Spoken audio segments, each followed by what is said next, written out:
Sur le culturel 2.0 aujourd'hui, on a quelqu'un de tellement spécial. Une icône et un ambassadeur de la musique traditionnelle québécoise depuis combien de temps, Yves Lambert? Ça va faire 50 ans. Ça va faire 50 ans. C'est incroyable. C'est incroyable.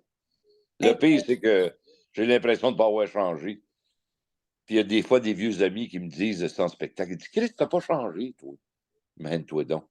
Tout garder un peu le même esprit par rapport au spectacle, mais avec beaucoup plus d'expérience.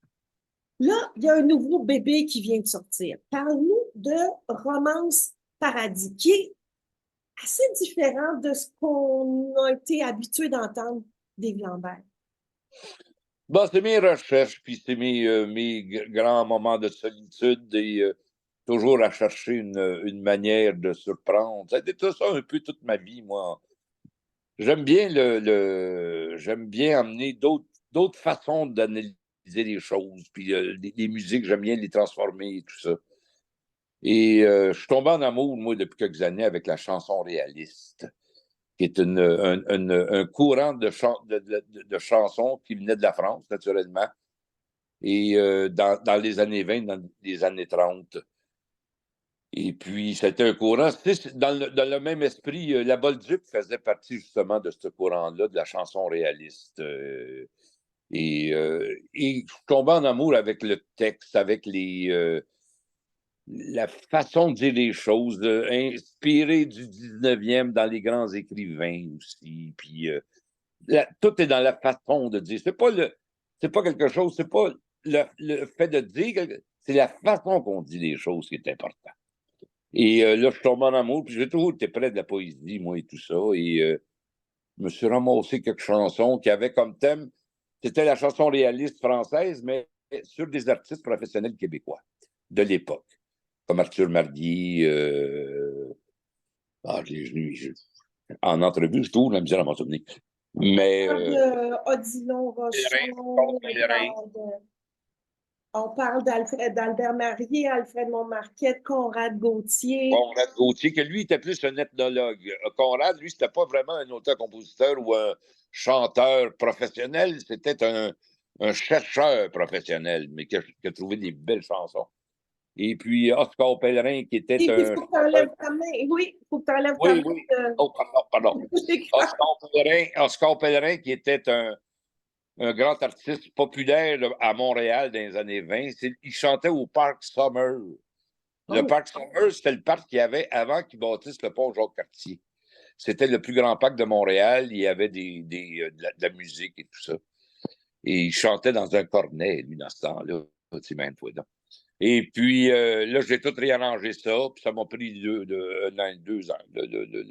En tour un peu 2 ans entre les albums. Et Et puis, puis, tu t'es entouré de musiciens. Parle-nous de tes musiciens. moi, j'ai changé de band, ça a fait 3 ans cet été. J'ai été en trio avec les deux mêmes pendant 18 ans. Mhm. Puis après ça, je pense, c'était fait. On avait tout puisé ce qu'il y avait à puiser. Et puis là, j'ai été une période de flottement. J'essayais des musiciens, puis j'ai joué avec des jeunes musiciens. Là, je me suis aperçu qu'il commençait à avoir un problème de génération. C'est vrai, j'ai toujours joué avec des jeunes, mais là, en tout cas, puis là, après ça, j'ai formé des musiciens avec qui j'avais déjà joué. Robin Boulian au violon, qui est un joueur de violon avec un lyrisme. Mhm. Un très bon lieu, très bon, mais jazz, un joueur de jazz. C'est des musiciens de jazz, les trois. Et puis, mais avec un lyrisme, c'est beau au bout. Paul Audi, qui est mon directeur musical, il trouve ça bien drôle quand il dit ça.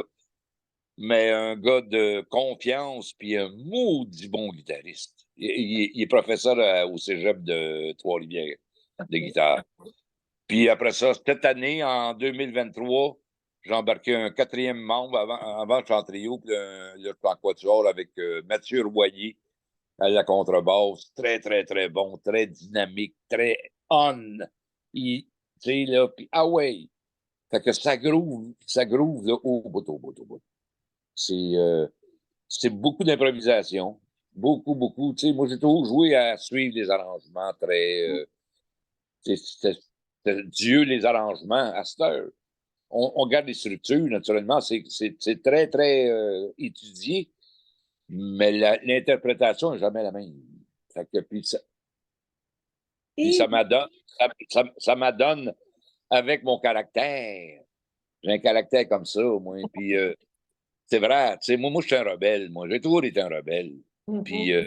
ben, un bon rebelle, quelqu'un qui veut toujours emmener quelque chose de différent, tu sais, puis tout ça.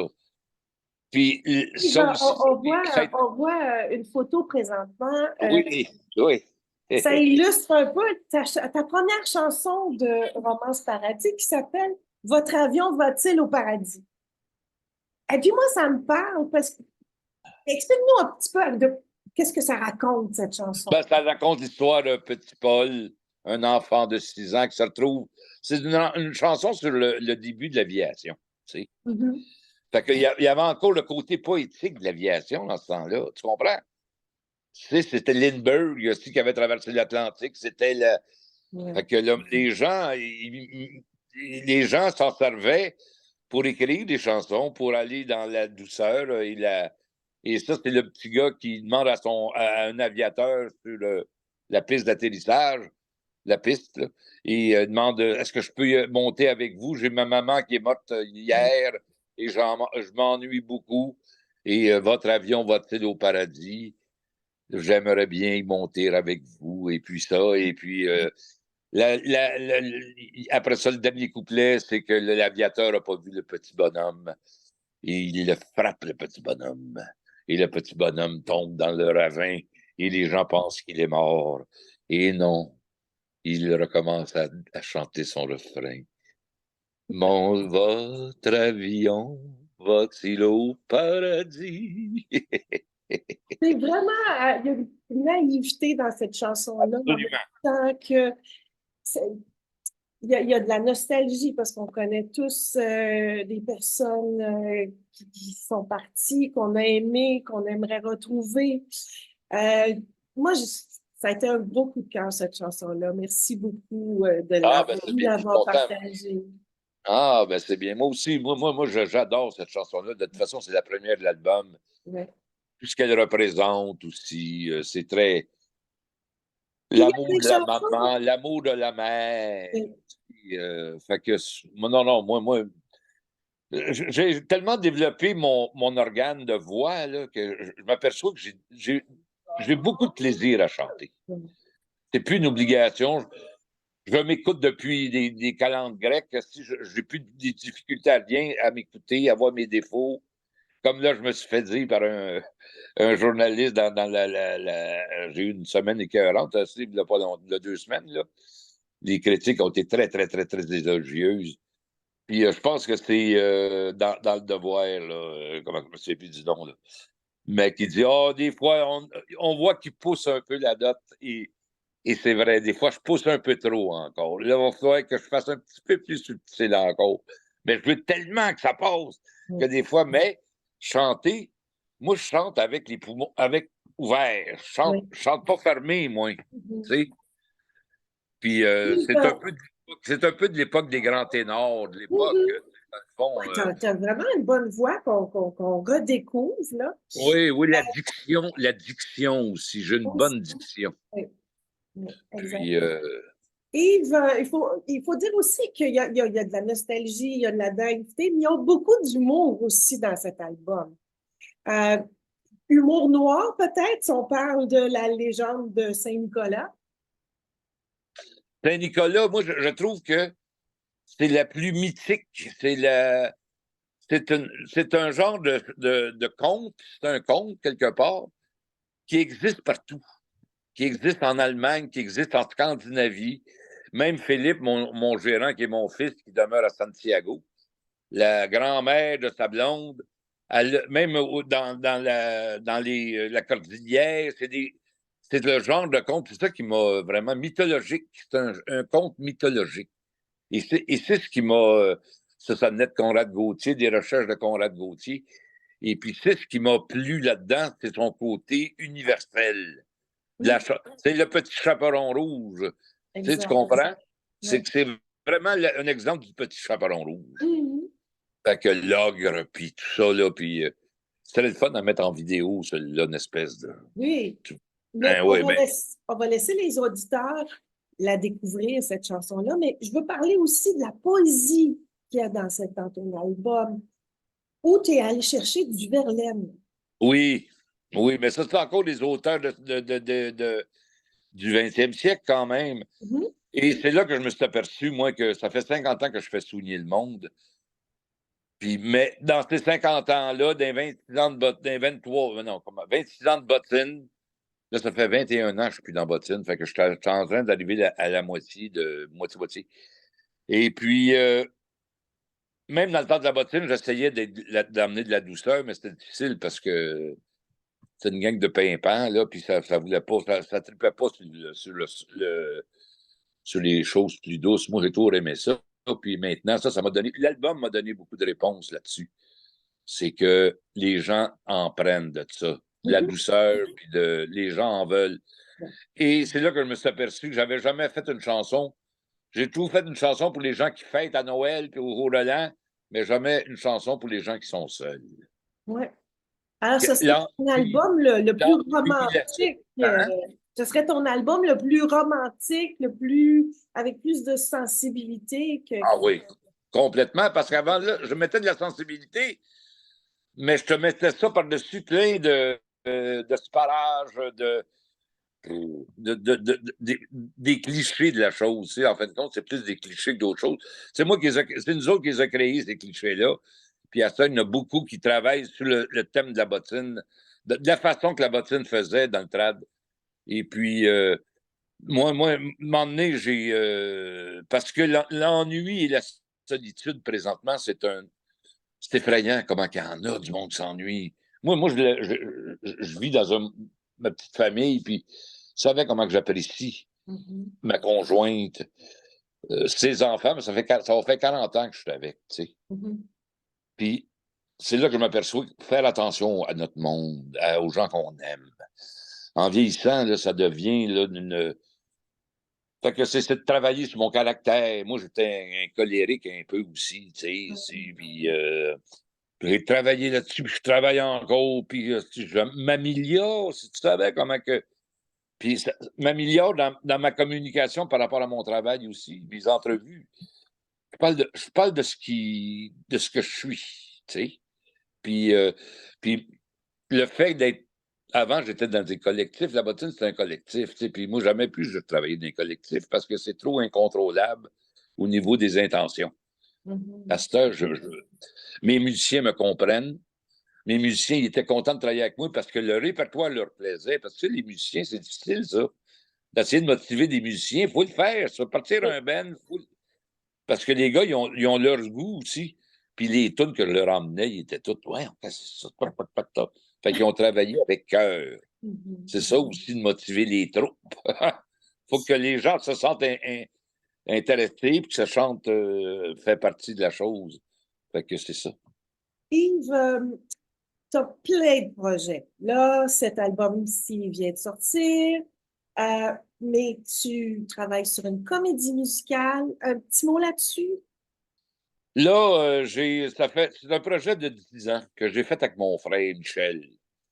Que j'ai toujours été jaloux de mon frère, moi, parce que mon frère, il a fait son cours classique Hmm. au séminaire de Joliette en même temps que Plume la Traverse dans le temps. OK.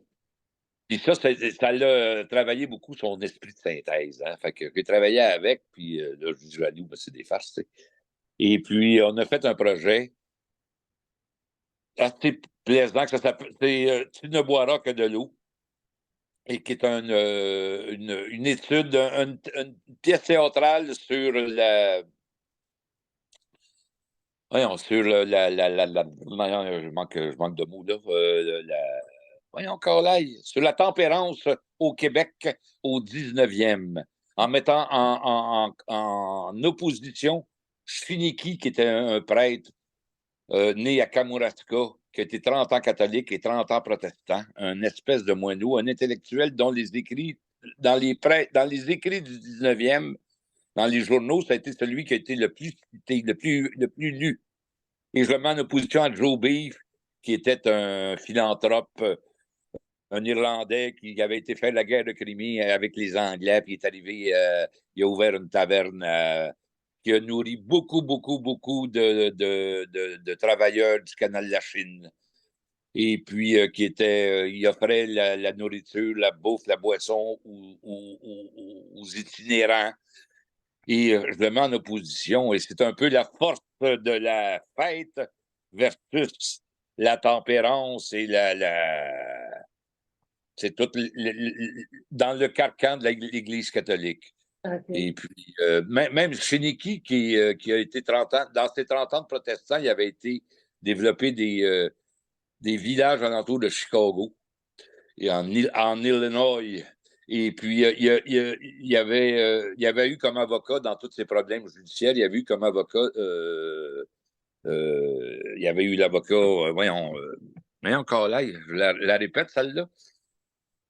Abraham Lincoln comme avocat. C'est très historique. Puis là, je suis en train de travailler le scénario pour que ça soit plus humain et non pas uniquement historique. Puis là, en fin de compte aussi, je suis en train de travailler aussi le spectacle de le roman du paradis. C'est ça. Moi, en fin de compte, je me suis aperçu que là, je suis rendu là. Puis hier, j'ai fait un survol de tout ce que ça me tente de chanter dans ce spectacle-là. Ça sera un spectacle où il n'y aura pas de bottine. Il n'y a pas de chanson de bottine. Ça ne sera pas un spectacle festif.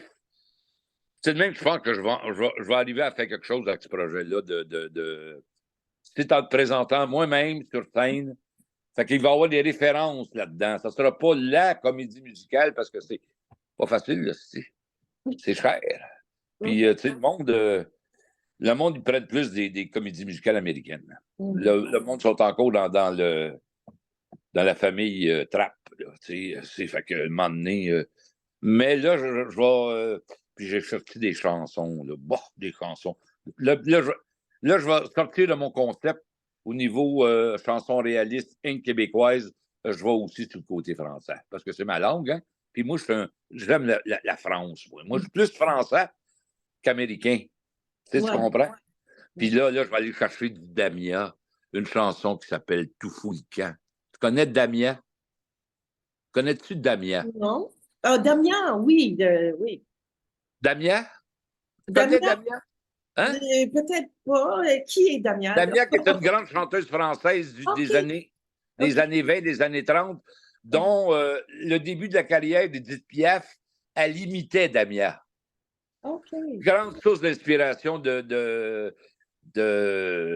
et puis d'Edith Piaf et une chanteuse, la meilleure chanteuse que j'ai jamais entendue dans ma vie. Et la chanson réaliste, c'était des chansons avec comme principale caractéristique, c'était des chansons dites. Avec beaucoup de voix, mais il disait. C'était ça la particularité. Après ça, je vais prendre une de Luc Barney, une chanson d'un gars à la brosse qui est complètement drôle. Et drôle il au faut bout. vraiment qu'on mette un terme à la discussion. Puis après ça, puis après ça, j'en ai un autre sur Victor Hugo, le crucifix. C'est austère. Et on va continuer. On va continuer à te suivre. Où peut-on trouver toutes les dates de concerts et de tous tes projets? Sur le site web, ça. Sur le site web. Oui. L'adresse? Pruche Libre. OK. Pruchelibre.com, là. Et puis, en attendant, on vous invite tous, en tout cas, moi, je vous invite à aller vous procurer cet album, Yves Lambert, Romance Paradis, parce que c'est un Yves qu'on n'a pas vu souvent, puis qui vaut la peine d'être découvert. Merci tellement, Yves, d'avoir pris ce temps. Ça a été fantastique, cette discussion. J'aurais continué pendant des heures et des heures, mais merci et bon succès avec tous tes beaux projets. Hey, je te remercie beaucoup, hein. Fais attention à toi. Et mes salutations encore une fois à Winston. Ça va être fait. Bye bye. OK. Bye bye, là.